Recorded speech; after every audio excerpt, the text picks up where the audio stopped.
Welcome to our channel. Today we how to build credit with Navy Federal Visa Signature, detailed guide step by step clearly. Start by understanding what a Navy Federal Visa Signature card is. This card is designed for members of the Navy Federal Credit Union. Ensure you meet the eligibility requirements for membership. Visit the Navy Federal website to review the application process. Gather necessary documentation, including your Social Security number and identification. Complete the online application, ensuring all information is accurate. Once approved, familiarize yourself with the card's benefits and features. Make sure to activate your card as soon as you receive it. To build credit, aim to use your card for regular purchases. Keep your credit utilization below 30% of your total credit limit. Always pay your balance in full each month to avoid interest charges. Set up automatic payments or reminders to ensure timely payments. Check your credit report regularly to track your progress.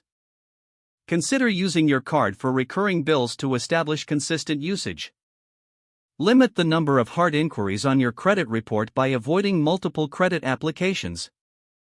Utilize the rewards program to maximize benefits while building credit. Be patient, as building credit takes time and consistent effort.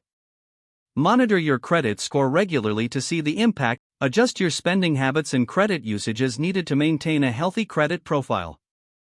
If the page does not load, refresh the browser or try again in a private or incognito window. Make sure you are using the correct email address, then retype it carefully to avoid small typos. If your password is not accepted, use the reset option and create a new strong password you can remember. Check your spam folder for verification or security emails, then complete any requested confirmation steps.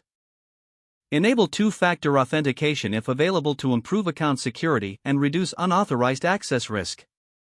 After signing in, review your profile details so your contact information and settings are accurate and current. If you see an error message, note it down and try again after restarting your device and internet connection. Log out when you finish, especially on shared devices, to keep your account and payment information secure. If the page does not load, refresh the browser or try again in a private or incognito window. Don't forget to like this video and subscribe to our channel for more step-by-step tech guides.